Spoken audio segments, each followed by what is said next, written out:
Hello everyone and welcome to another episode of Mömus Stuff for Car Guys. In this episode I'm presenting to you our new project car. There it is. It is a Audi A6 C5 but it's got the 2.7 Biturbo and it's a manual, 6-speed manual. However, this one is a bit of an ugly duckling.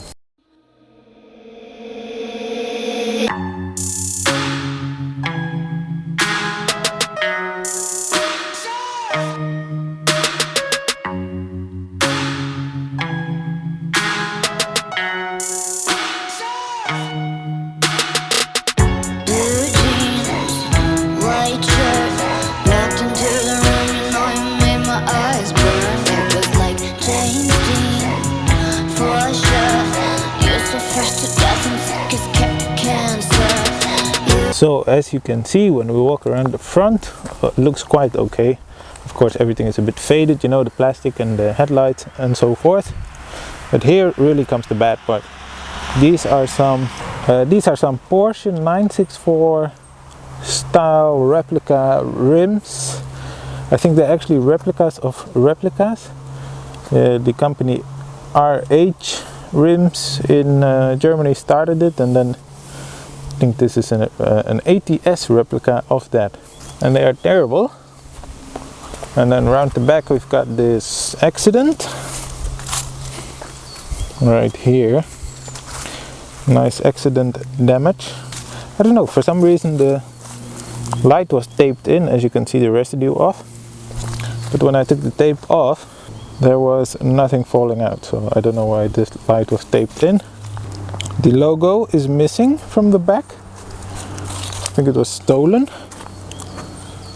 And then I have the same horrible wheels on this side. Of course, plenty of paint damage around the car. Again, much more faded plastics like on that mirror foot. Yeah, just horrible condition. Inside the same story.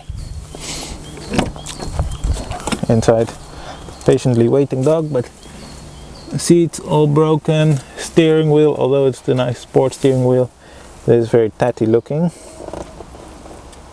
as you can see. Harvey, where are you going? Harvey, no, you stay in the car. Harvey stays in the car, careful. And yeah, that's it. So I want to try a new thing with this Audi, which is a sleeper build. As you can see, it's the perfect candidate. Of course, the ugly replica wheels are not going to stay for 3 reasons. First of all, they're a bit too small to run sporty tires like I want. Maybe we'll do a brake update, and thirdly, these are currently causing a terrible vibration. I think one of them is egg-shaped, and that's not good. And actually, when I got the car, there were all kinds of vibrations, and it was so many sources that it was hard to figure out what was going on. First of all, there was an engine vibration, and that was ultimately caused by the ICM, the ignition control module. That was relatively easy to find. Then there was a lot of drivetrain vibration caused by the wheels, like I said. Then there was one caliper in the rear that was stuck, brake caliper, was seized on all the time. That was already done, just like the ICM module. And then there is a vibration also caused by, I think, 3 or maybe even 4 of the brakes. The discs are warped, so you have vibration under braking, under acceleration, and under normal driving with this. But yeah, for the rest I left the car completely as it is, even though the egg-shaped wheel is losing air, the rear left. And so that's really, after this video where I showed you the first stage, the very first basis of the car, that's going to be changed immediately. And I got some original Audi RS wheels. I think they're going to look very nice on here. Let's take it for a spin and tell you why and more, a bit more about the why and the how of this sleeper build and project. So let's start the car up, if I can find the keys, and let's go for a spin. a spinach around the block.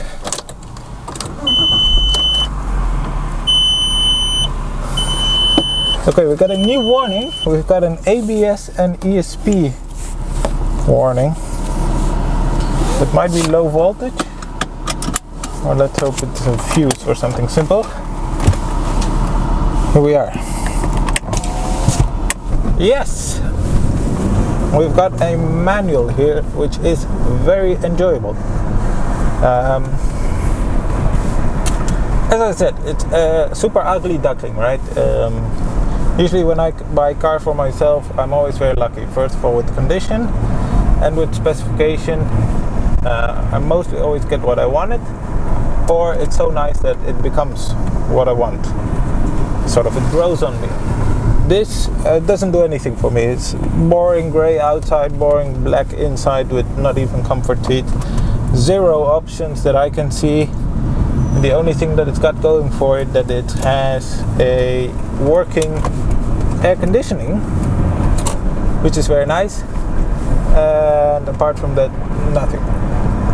And that's why I think it's such a nice sleeper build, because it's a completely boring car also to other people on the road, and with this car you can make a bit of a turbo bomb out of it. And go by unnoticed. This is of course the engine out of the Audi S4 B5, and also modified by Cosworth in the Audi RS4 B5. And so I think it's an interesting car, and I think already in standard trim, right, this is 230 horsepower standard trim, it already goes very well, especially from low down. You know, it's got its peak torque at 1850 RPM, and it really pulls from there. It really goes very well. I think the peak torque is a little bit too low. That's something I want to address with some reprogramming. We might look at Audi RS4 parts, such as intercoolers and turbos, because they are direct bolt-on, which is nice, and they're OEM quality. If not, we'll go the aftermarket route.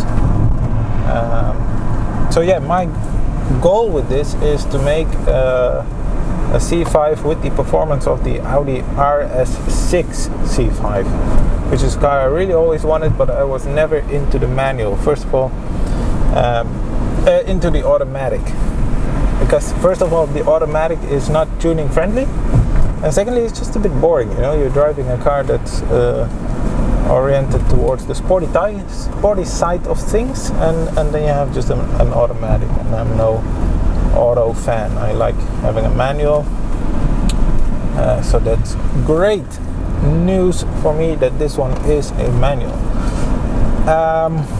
Yeah, so Audi RS4 performance is what I'm wanting out of this car. I don't know if it's gonna take 500 horsepower exactly, or is it going to be a bit less or a little bit more, you know, with the manual and so forth, and the lesser weight. It's hard to say how much it will take. So, coming up now to another village, but when we get out of the village I'll do a pull from 50, which is 50 kilometers an hour, is the legal maximum speed in villages in Luxembourg, and then we'll pull all the way to 90, maybe a bit over, 9% over would make 99, nearly 100. So we would have a 50 to 100 pull. I'll time it as well.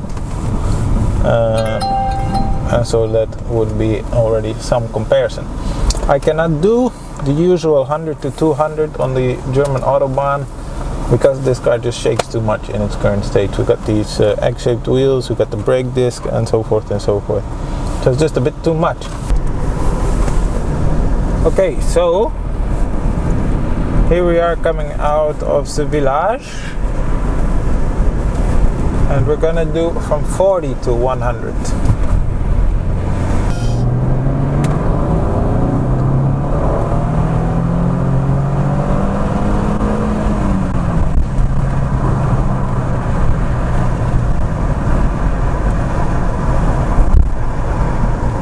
so in second gear it takes 6.1 seconds from 40 to 100. Now it's a bit uphill. Let's find a piece where we can do it one more time. In third and maybe even in fourth. That's right.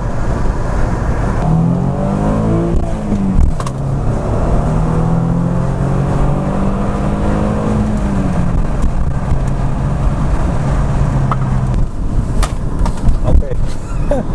So the best run we did was a 6 seconds.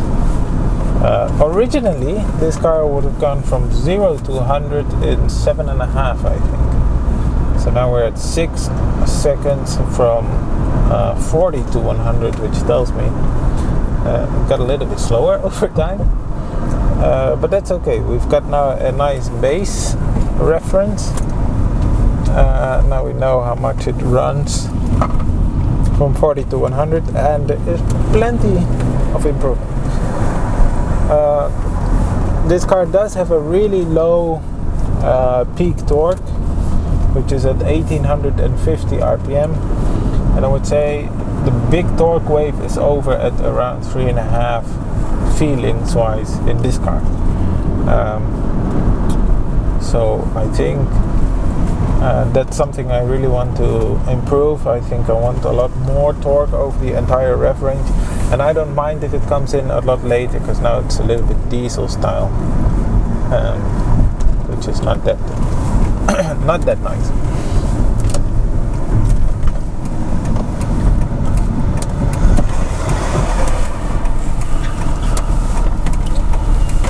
Here we are back in front of our shop.